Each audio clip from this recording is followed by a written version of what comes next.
is in. Lautaro Martinez! আবারও লাতিন ফুটবলের শ্রেষ্ঠত্বের মুকুট আর্জেন্টিনার। লাউতারোর অতিরিক্ত সময়ের গোলে কলম্বিয়াকে হারিয়ে রেকর্ড 16তম শিরোপার জয় আলবিসেলেস্তেদের। ইউরোর শিরোপা স্পেনের। শুরুতেই কোপা আমেরিকার খবর।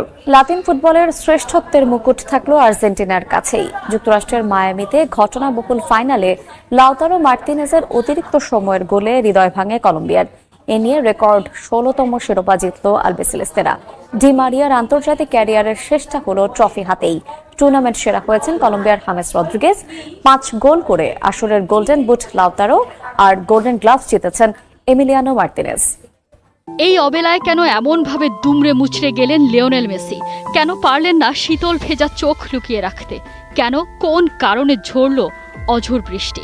মেসির এই মুখটা তো তার চরম শত্রুকেও আজ চমকে দিল তড়িৎ পৃষ্ঠের মতো। গ্র্যান্ড ফিনালে শুরুটা অবশ্য হয়েছিল অন্যভাবে। কোপা আমেরিকায় ক্যাওয়াস, 23 বছর পর ফাইনালে কলম্বিয়া। সেই উত্তেজনা আছড়ে পড়ে স্টেডিয়ামের বাইরে, ভেতরে সবখানে। পরিস্থিতি নাগালের বাইরে যাওয়ার আগেই ফুটবলাররা ওয়ার্ম আপ করে ফিরে যায় লকার রুমে। কিক অফ টাইম পার হয়ে যায়। কোথায় লিওনেল মেসি, কোথায় আর্জেন্টিনা? চারিদিকে শঙ্কা। মেসি ডি মারিয়াদের দেখতে হার্ড রক স্টেডিয়ামে মানুষের ঢল। বাড়ছে অ্যাড্রিনালিন রাশ। 440 ভোল্টেজের ম্যাচ 2 দফা পিছিয়ে শুরু হলো 1 ঘন্টা 22 মিনিট পর। ম্যাচের শুরুতেই লুইস দিয়াজের সুযোগ সহজেই আটকে দেন এমি মার্তিনেজ। খানিক বাদে বিপজ্জনক জোনে ফ্রি কিক পায় কলম্বিয়া। এরপরই ঘটল অঘটন। সান্তিয়াগো আরিয়াসের ট্যাকলে মাটিতে লুটিয়ে পড়লেন লিওনেল মেসি। মিনিট 2 বাদে অবশ্য আবারও ফিরলেন এলামটেন। প্রথমার্ধ গোল শূন্য। প্রথম 45 মিনিটে বর্তমান চ্যাম্পিয়নদের উপর ছড়ি ঘুরিয়েছে কলম্বিয়া। বল দখলে দুদল সমানে সমান হলেও শট নেয়াতে এগিয়ে ছিল ওরা। আর্জেন্টিনার 3টি শটের বিপরীতে কলম্বিয়া শট নেয় 8টি। প্রত্যাশিত গোল, ক্রস, প্রথম 45 মিনিট হামেস রদ্রিগেজদের দখলে। কলম্বিয়া চাপ ধরে রাখে দ্বিতীয়ার্ধেও। আক্রমণাত্মক খেলে একের পর এক ফাউলের শিকার আর্জেন্টাইন ফুটবলাররা। রেগে আগুন লিওনেল স্কালোনি। কে জানতো এর চেয়েও খারাপ সময় অপেক্ষা করছে বর্তমান চ্যাম্পিয়নদের জন্য। পারলেন না লিওনেল মেসি। বলের পেছনে ছুটতে গিয়ে পড়ে গেলেন এলামটেন। পুরনো ব্যথাটা খামচে ধরল লিওকে। Show must go on. বিশ্বসেরাকে রিপ্লেস করলেন নিকো গঞ্জালেস। মেসি উঠে যেতেই আক্রমণ পাল্টা আক্রমণে ঝাঁঝালো হয়ে ওঠে ম্যাচ। ফাইনাল ম্যাচটায় সবই আছে, নেই শুধু গোল। খেলা গড়ায় অতিরিক্ত সময়ে। প্রথম 15 মিনিটেও দুই পক্ষ চেষ্টা চালিয়েছে বটে, তবে এখানেও গোল নাই। তবে কি এবারও দলকে বাঁচাতে হাজির হতে হবে এমি মার্তিনেজকে? এই যাত্রায় আর্জেন্টিনার ধরে প্রাণ ফেরালো লাউতারো মার্তিনেজ। এক্সট্রা টাইমে সবাই দেখলো তার এক্সট্রা স্পাইস। তার গোলেই 118 মিনিটেই ভাঙল ডেডলক। আর কোনো শঙ্কা নয়, মেসির কান্না মুছে দিল তার সতীর্থরা। শিরোপা জিতেই বুট জোড়া তুলে রাখলেন ডি মারিয়া। মধুরণ সমাপয়েত, কোনো মিথ নয়। যেতে যেতে হয়তো মেসি মারিয়ারা বলছেন, we are living together, it's farewell, and maybe we will come back to earth, who can tell. কলম্বিয়ার বিপক্ষে ম্যাচ দিয়ে আন্তর্জাতিক ক্যারিয়ার শেষ করতে যাচ্ছেন Argentine superstar Angel Di Maria. বিদায়ী ম্যাচের আগে টিম ডিনারে বিশেষ জার্সি উপহার দেয়া হয়েছে ডি মারিয়াকে। কৃতজ্ঞতা জানিয়ে এই কিংবদন্তি সামাজিক যোগাযোগ মাধ্যমে জানান, আর্জেন্টিনার জার্সিতে যা চেয়েছিলেন তার চেয়ে অনেক বেশি পেয়েছেন। মন চায় না বিদায় দিতে, কিন্তু চরম সত্য যে বড় নিরুপায়। সময় চলে যাচ্ছে সময়ের মতো। মনে করে দেখো স্মৃতি আছে কত। জাতীয় দল কারো জন্য চিরস্থায়ী জায়গা নয়, অবসর নিয়ে চলে যেতে হয়, কেউ আগে কেউ বা পরে। আন্তর্জাতিক ক্যারিয়ারের একেবারে অন্তিম লগ্নে the final man Di Maria. Lionel Messi আর ডি মারিয়া আর্জেন্টিনার এই প্রজন্মের মানিক জোড়া। ম্যারাডোনা পরবর্তী যুগে যত সব বড় অর্জন সবই এসেছে তাদের হাত ধরে। এই জুটির সমাপ্তি হতে যাচ্ছে কোপা আমেরিকার ফাইনাল দিয়ে। ডি মারিয়া অসংখ্য স্মৃতি বিজড়িত জার্সিটা তুলে রাখবেন কলম্বিয়ার বিপক্ষে ম্যাচটা শেষ করে।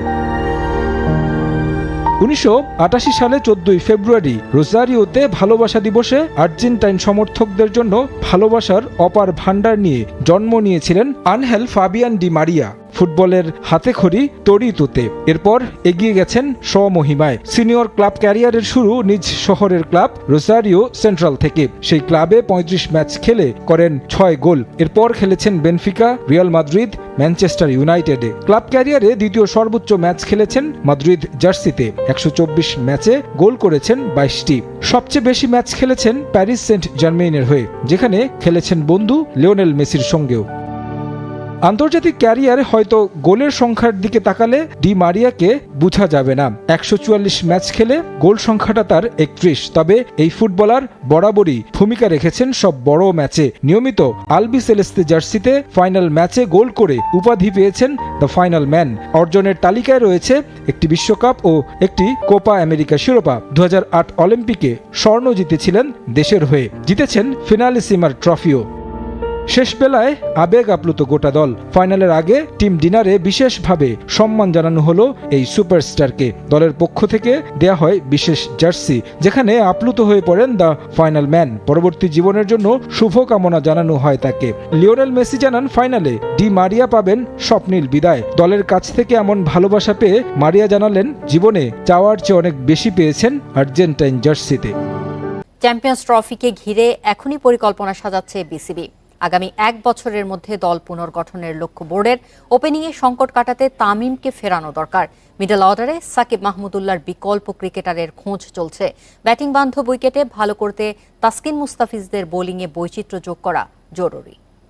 বিশ্ব আসরে বাংলাদেশের গড়পড়তা পারফরমেন্সই স্পষ্ট, পরিকল্পনার ঘাটতি।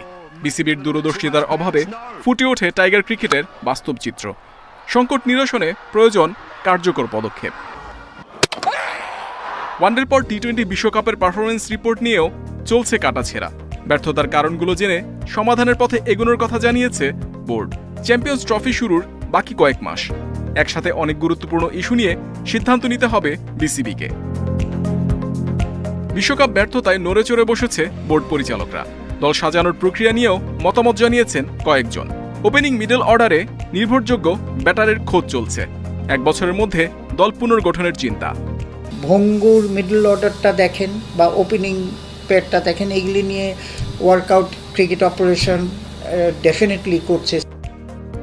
ওপেনিংয়ে তামিম ফিরলে স্বস্তি ফিরবে দলে। অভিজ্ঞ ব্যাটারের অন্তর্ভুক্তিতে সংকট কমবে ওপেনিংয়ে। সাবেকদের চাওয়া বিসিবির হস্তক্ষেপে তামিমকে ফেরানো হোক। তামিম ইকবাল চ্যাম্পিয়ন্স ট্রফিতে খেলেন, তাহলে তার আগের সিরিজটা খেলে তার জন্য ভালো, দলের জন্য ভালো। প্ল্যানটা আসলে একটু লম্বা সময় ধরে করা উচিত। ওপেনিংয়ের সাথে মিডল অর্ডারেও আস্থাশীল ব্যাটারের অভাব প্রকট। সাকিব মাহমুদুল্লাহর অফ ফর্মের সাথে বয়স, ম্যানেজমেন্টের চিন্তা। বিকল্প পরিকল্পনা এরই মধ্যে ভাবতে শুরু করেছে বিসিবি। বোলারদের নিয়েও নির্ভর থাকার উপায় নেই। এলপিএলে টাইগার পেসারদের খরুচে বোলিং চিন্তা বাড়াচ্ছে ম্যানেজমেন্টের। পাকিস্তানের ব্যাটিং বান্ধব উইকেটে বৈচিত্র্য প্রয়োজন। সেক্ষেত্রে কৌশলে উন্নতি করতে হবে পেসারদের। উইন্ডিজের বিপক্ষে 3 ম্যাচের ওয়ানডে সিরিজ খেলেই চ্যাম্পিয়ন্স ট্রফির চ্যালেঞ্জ নেবে টিম টাইগার। আইসিসি চ্যাম্পিয়ন্স ট্রফির আসন্ন আসর নিয়ে অনেকদিন ধরেই চলছে ব্যাপক আলোচনা। এর মূল কারণ ভারতীয় ক্রিকেট দল পাকিস্তানের টুর্নামেন্টটি খেলতে না যেতে চাওয়া। 2025 সালের ফেব্রুয়ারিতে পাকিস্তানে বসতে যাচ্ছে আইসিসির মর্যাদাপূর্ণ এই টুর্নামেন্টটি। এশিয়া কাপের সবশেষ আসরের আয়োজক ছিল পাকিস্তান, কিন্তু ভারতীয় দল ওয়ানডে সংস্করণে অনুষ্ঠিত হওয়া টুর্নামেন্টটি খেলতে পাকিস্তান সফরে যাওয়ার বিষয়ে অনীহা প্রকাশ করে। শেষ পর্যন্ত টুর্নামেন্টটি অনুষ্ঠিত হয়েছে হাইব্রিড মডেলে, যেখানে পাকিস্তান টুর্নামেন্টের মূল আয়োজক হলেও ফাইনাল সহ অধিকাংশ ম্যাচ হয়েছে শ্রীলঙ্কায়। ভারত যদি না যায় তাহলে 8 দলের এই টুর্নামেন্টে থাকবে 7টি দল। যেহেতু 8 দলের টুর্নামেন্ট, তাই ভারতের পরিবর্তে কারা সুযোগ পাবে আইসিসি চ্যাম্পিয়ন্স ট্রফির আসন্ন আসরে? উত্তর, 9ম স্থানে থাকা শ্রীলঙ্কা।